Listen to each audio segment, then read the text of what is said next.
No, you see, this is part of what I'm trying to indicate that, you see, I'm quite convinced, as were the presidents of Rwanda and the DRC when they signed an agreement, that you can't resolve the problem in the Eastern Congo by force of arms. You cannot.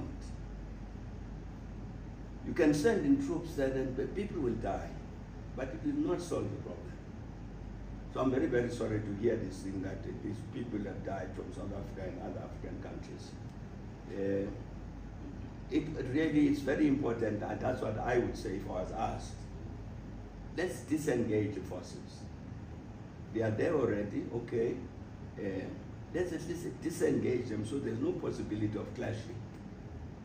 Because the clashing which is going to result in people dying for no reason. Just separate them so they're far from each other, and then work to find this political solution.